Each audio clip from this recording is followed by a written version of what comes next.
Agora vamos resolver a questão 11 da prova 36, técnico de manutenção elétrica. Essa prova foi aplicada em março de 2010. A banca foi a SES Gran Rio para a empresa Petrobras. Questão 11. Considerando o princípio da indução magnética, de acordo com a lei de Lenz, pode-se afirmar que...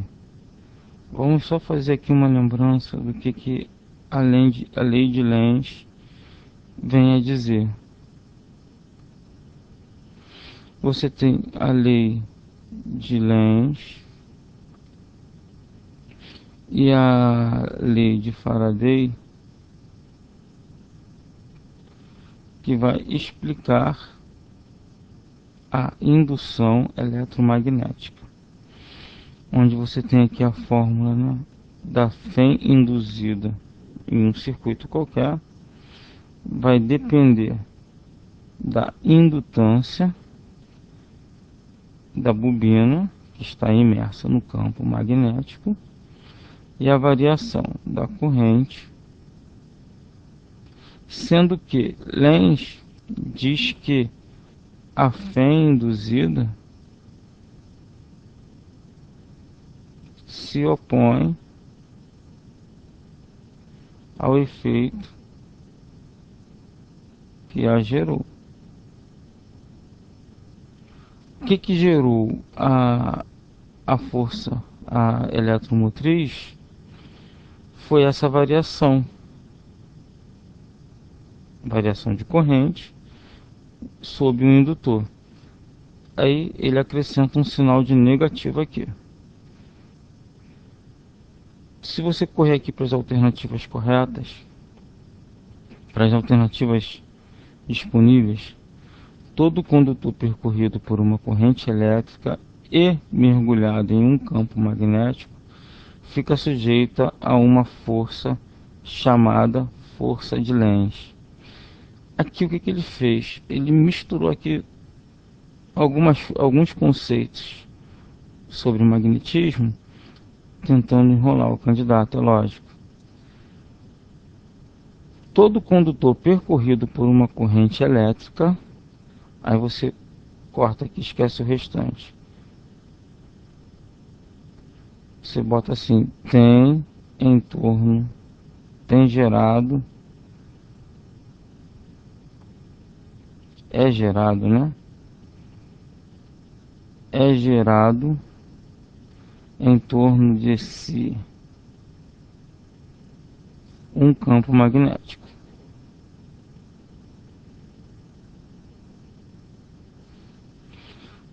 Se você lembrar, esse campo magnético num condutor circular, ele vai ser B, que é o campo magnético, igual a permeabilidade do meio onde o condutor está sendo percorrido pela corrente, vezes a corrente que está percorrendo o condutor, dividido por 2πr.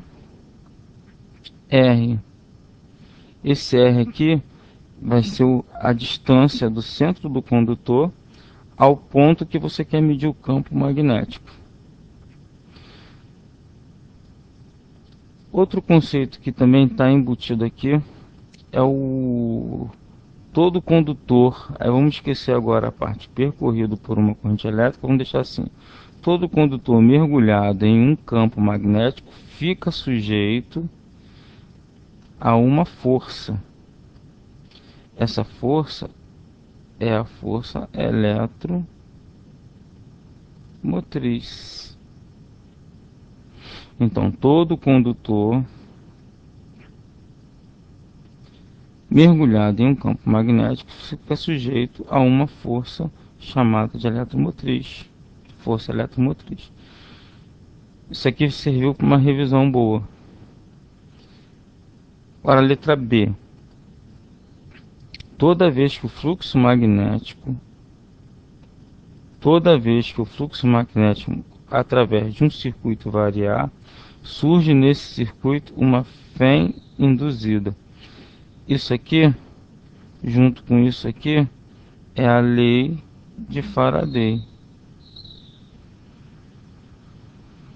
Vou botar com letra maiúscula o nome do cara. Lei de Faraday.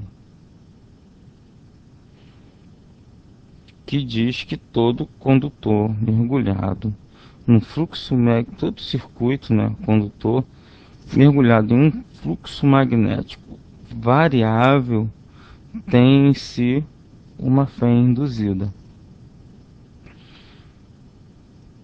Letra C. O sentido da corrente induzida em um circuito fechado, produzida pela variação do fluxo magnético, é tal que, por seus efeitos, opõe-se à variação do fluxo que lhe deu origem. Essa é a resposta correta. Que você vai ver aqui, ó, é a que mais lembra a lei de Lenz. A fé induzida só opõe ao efeito que a gerou. É o negativozinho daqui, que é explicado pela lei de Lenz, que está descrito na letra C. Agora, a letra D, o campo magnético. Vamos aproveitar para continuar fazendo uma revisão sobre campo magnético. O campo magnético total produzido por diversas cargas que se movem é a soma vetorial dos campos produzidos pelas cargas individuais. Isso aqui também é verdadeiro.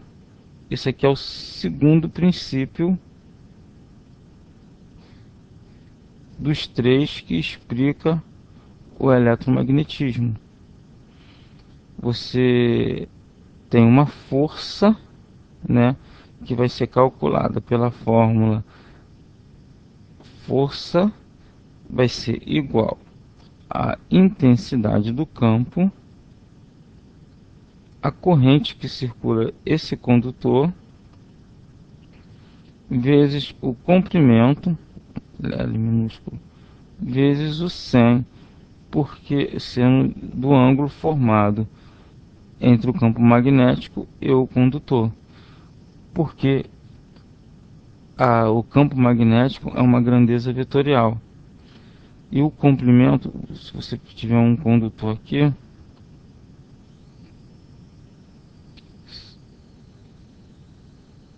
se tiver um campo magnético,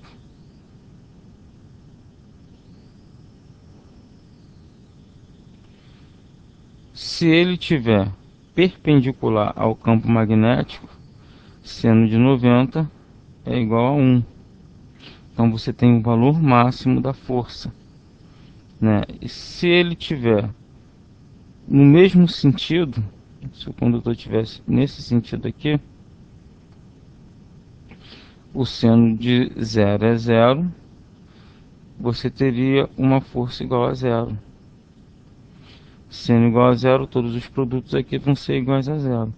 Agora, para qualquer uma outra, depende desse ângulo formado entre as linhas do campo magnético e o condutor.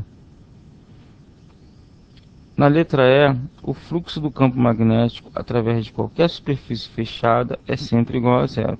Isso aqui você vai lembrar da lei de Gauss, letra maiúscula.